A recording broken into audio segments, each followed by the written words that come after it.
매일 성경 묵상을 돕는 해설 가이드입니다. 안녕하세요. 묵상 코치입니다. 함께 읽고 나눈 말씀은 전도서 2장 1절에서 11절까지 말씀입니다. 오늘 본문은 즐거움의 한계를 보여주는 내용과 인생의 의미와 행복을 위한 왕의 실험을 묘사하고 있는 부분으로 나뉩니다. 특별히 전도자가 왕으로서 행복을 얻기 위해 시도한 시도들이 자세하게 열거됩니다. 전도자는 지상 최고의 존재였던 왕이 누리고 시도했던 일들의 결과를 보여줌으로써 해 아래에서 이루어지는 인간들의 행동의 의미와 결과를 깨닫습니다. 1절에서 2절 읽겠습니다. 나는 내 마음에 이르기를 자 내가 시험 삼아 너를 즐겁게 하리니 너는 낙을 누리라 하였으나 보라 이것도 헛되도다. 내가 웃음에 관하여 말하여 이르기를 그것은 미친 것이라 하였고 희락에 대하여 이르기를 이것이 무슨 소용이 있는가 하였노라. 1절에서 전도자는 의미를 찾기 위한 지혜와 우매함에 관한 토론을 멈추고 이제 쾌락에서 의미를 찾으려 했던 모습을 회상합니다. 전도자는 쾌락을 위한 구체적 행동을 언급하기도 전에 이것도 의미가 없다라고 결론 내립니다. 자신의 마음에 대해 자 무엇 하리니 라는 형식으로 대화를 진행함으로써 본 단락을 시작하고 있습니다. 그러나 그 쾌락 안에서도 의미를 찾을 수 없음을 진술합니다. 2절에서는 헛됨에 대한 진술 이후 웃음과 기쁨에 관한 두 개의 문장이 나타납니다. 이것은 1장 15절과 1장 18절에서처럼 앞에 나오는 헛됨에 관한 진술의 근거로 작용합니다. 원칙적으로 웃음은 겉으로 드러나는 즐거움이며 희락은 마음 기쁨 속에 우러나오는 기쁨을 의미합니다. 그런데 여기서는 동의어로 사용되고 있으며 이런 웃음과 희락을 격화시키고 있습니다. 어느 경우이든지 전도자는 삶에 대해 웃음과 희락을 통해 의미를 찾는 가능성을 부인함으로써 부정적인 우리 삶에 대해 분명하게 인식을 잘 보여준다 할 수 있습니다. 3절에서 11절 읽겠습니다. 내가 내 마음으로 깊이 생각하기를 내가 어떻게 하여야 내 마음을 지혜로 다스리면서 술로 내 육신을 즐겁게 할까? 또 내가 어떻게 하여야 천하 인생들이 그들의 인생을 살아가는 동안 어떤 것이 선한 일인지를 알아볼 때까지 내 어리석음을 꼭 붙잡아 둘까 하여 나의 사업을 크게 하였노라. 내가 나를 위하여 집들을 짓고 포도원을 일구고 여러 동산과 가원을 만들고 그 가운데에 각종 과목을 심었으며 나를 위하여 수목을 기르는 삼림에 물을 주기 위하여 못들을 팠으며 남녀노비를 사기도 하였고 나를 위하여 집에 종들을 낳기도 하였으며 나보다 먼저 예루살렘에 있던 모든 자들보다도 내가 소와 양떼의 소유를 더 많이 가졌으며 금과 왕들이 소유한 보배와 여러 지방의 보배를 나를 위해 쌓고 또 노래하는 남녀들과 인생들이 기뻐하는 처첩들을 많이 두었노라. 내가 이같이 창성하여 나보다 먼저 예루살렘에 있던 모든 자들보다 더 창성하니 내 지혜도 내게 여전하도다. 무엇이든지 내 눈에 원하는 것을 내가 금하지 아니하며 무엇이든지 내 마음이 즐거워하는 것을 내가 막지 아니하였으며 이는 나의 모든 수고를 내 마음이 기뻐하였음이라. 이것이 나의 모든 수고로 말미암아 얻은 몫이로다. 그 후에 내가 생각해 본즉 내 손으로 한 모든 일과 내가 수고한 모든 것이 다 헛되어 바람을 잡는 것이며 해 아래서 무익한 것이로다. 3절에서 11절은 왕의 실험입니다. 전도자는 왕으로서 인생의 의미와 행복을 찾기 위해 다양한 시도들을 감행합니다. 3절에 대한 개역개적 번역은 히브리 본문의 순서와는 다릅니다. 히브리 원어 본문을 따라갈 때 본문의 의미가 조금 더 명확하게 드러납니다. 3절 전반절에서 전도자는 나는 내 몸을 포도주로 이끌어보자고 내 마음에 애썼다라고 말합니다. 몸을 포도주로 이끈다 라는 말의 의미가 분명치 않기 때문에 다양한 의역이 시도되었습니다. 이것은 전도자 자신의 몸을 포도주에 맡겨 즐거움을 얻고자 시도한 행동으로 이해됩니다. 그러나 전도자는 단순히 포도로 즐거움을 얻는 것으로 만족하지 않았습니다. 동시에 어리석음을 멈추고 지혜로 인도받기 위해 노력하였습니다. 그러한 행동을 언제까지 하였을까요? 전도자는 내가 이것을 그들의 생명의 날들의 수 동안 하늘 아래서 행하는 인생들에게 좋은가 그렇지 않은가 보기까지라고 하였다 말합니다. 전도자는 이러한 시도를 통해 과연 기쁨이 인간 욕구에 대한 대답이 될 수 있는지를 진지하게 알려고 했습니다. 행복을 경험하려 했을 뿐 아니라 무엇이 인간에게 행복인지를 알려고 하였습니다. 성경의 포도주에 대한 진술은 다양합니다.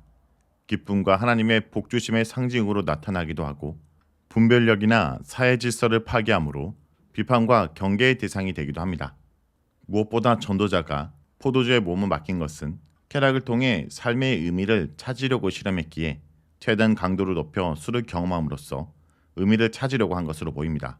4절에서 11절은 왕이 감행한 다양한 시도들이 언급됩니다. 전도자는 감각적이라 할 수 있는 술로 인한 쾌락에서 이제는 큰일을 완성함으로써 얻을 수 있는 거대한 성취로의 전환을 시도합니다. 그는 집을 짓고 포도를 심었습니다. 이를 통해 알 수 있는 것은 전도자의 수고는 아직도 자기중심적이라는 것입니다. 전도자는 정원을 짓기도 하고 각종 나무의 열매를 심기도 했습니다. 물을 주기에 못을 파기도 했습니다. 전도자는 이런 모든 행동에 대해 복수형으로 사용하고 있는데 이는 그 수고가 매우 크고 위대함을 나타내기 위해서입니다. 한글 성경에서 번역되고 있지는 않지만 나를 위하여라는 구문을 사용함으로써 전도자가 자기 중심적 사고의 틀에서 벗어나지 않았음을 보여줍니다. 그의 쾌락의 목적은 자신만을 위한 것이었습니다. 여기서 나타나는 각종 감옥을 심었다라고 하는 전도자의 진술은 에덴 동산을 연상시키는데 창조시대의 에덴 동산을 통해 그가 자신의 정원을 위해 얼마나 많은 노력을 기울였는지 잘 보여줍니다. 7절에서 전도자는 남종들과 여종들을 샀고 소와 양떼의 가축들을 소유하기도 하였습니다. 고대 사회에서 부는 하인이 많음을 나타낼 때는 집안에서 난 노예와 새로 사들인 노예를 구별했고 가축이 많음을 나타낼 때는 항소와 염소와 양을 구별했습니다. 전도자는 매우 부유해서 남종과 여종을 포함한 많은 하인들과 그들에서 낳은 노비까지 있었습니다. 하인의 부모가 노비이면 그의 자녀까지 주인에게 속했습니다. 노비의 상태에서 자녀를 낳을 경우 그 자녀는 주인에게 속했습니다. 8절에서 전도자는 지금까지 기술한 쾌락 외에 세 가지를 더 첨가해서 감각적 기쁨을 취하고자 했습니다. 수많은 은금과 왕들의 보배를 소유했습니다. 스스로를 기쁘게 하기 위해 노래하는 사람들을 구성했는데 남녀 혼합으로 구성함으로써 오직 레인 남성들만 구성해 노래하는 사람들과 구별됨을 알 수 있습니다. 세 번째, 성적 탐닉까지 도모했는데 처첩들을 두어 성적인 쾌락까지 누렸다고 언급합니다. 감각적인 기쁨과 쾌락에 대한 내용을 최종적으로 9절에서는 요약합니다. 전도자는 누구보다 삶을 즐겼던 인물입니다. 그는 감각적 경험을 즐기면서 한편으로 무엇이 유익한지에 대해 평가하는 일을 게을리하지 않았던 것 같습니다. 쾌락에 탐닉하면서도 그 속에서 지혜가 무엇인지를 고민했던 것 같습니다. 10절에서 전도자는 자신이 원하는 바는 모두 성취했고 마음으로 억제하지 않고 온갖 즐거움을 만끽했다 말합니다. 참으로 그는 자신의 수고로 인해 기뻐하였고 그것은 자신의 수고로 얻은 자신의 몫이었다고 말합니다. 11절은 실험에 대한 평가입니다. 11절에서 전도자는 자신의 일들을 돌이켜봅니다. 자신이 행한 모든 일들과 자신이 이루려고 애썼던 모든 수고가 해고의 대상입니다. 하지만 그는 매우 부정적인 결론에 이릅니다. 모든 것이 헛되었고 바람을 쫓는 것이다 라고 말합니다. 1장 13절부터 2장 2절에까지 3번 반복해서 나타냈던 평가가 다시 한번 등장합니다. 11절 마지막 부분의 진술은 좀 더 명확합니다. 해 아래서 아무런 유익이 없다라는 것입니다. 이런 왕으로서 전도자의 실험을 통해 의미가 무엇인지 묻는다면 그것은 과연 복을 만들 수 있는가에 대한 문제입니다. 왕으로서 나타나는 전도자는 각종 시도를 통해 복을 만들려고 시도했습니다. 하지만 그가 그토록 애쓴 복은 만들어지지 않았습니다. 기쁨이 그에게 주어진 몫이듯이 그가 추구한 복도 하나님께로부터 주어진 선물임을 깨달아야 했던 것입니다. 자, 여기까지가 전도서 2장 1절에서 11절까지 말씀입니다. 오늘 말씀을 통해 우리는 무엇을 묵상하고 적용해야 할까요? 해 아래서 우리의 노력으로 만족을 누리게 하는 것은 없습니다. 쾌락도 인생에 참된 만족을 주지 못합니다. 오늘날 많은 사람들이 인생의 의미를 쾌락에서 찾으려고 하지 않습니까? 오늘날 쾌락주의가 극에 달해 있습니다. 쾌락을 위해서라면 모든 것을 기꺼이 희생합니다. 그러나 로마 제국의 패망의 원인도 쾌락에 대한 열광 때문일 것입니다. 혹시 나는 허망한 쾌락에 탐닉하느냐? 귀중한 시간을 낭비하고 있지 않습니까? 전도자는 모든 종류의 쾌락을 맛봤습니다. 온갖 부귀 영화를 누릴 수 있었습니다. 그가 원하는 모든 것을 소유할 수도 있었습니다. 자기의 노력과 힘으로 얻은 줄 알고 스스로 만족했습니다. 그러나 그는 그 모든 것이 결국 지나가는 바람을 잡는 것과 같다 라고 말합니다. 하나님이 없이 행한 일에 대한 마지막 결론입니다.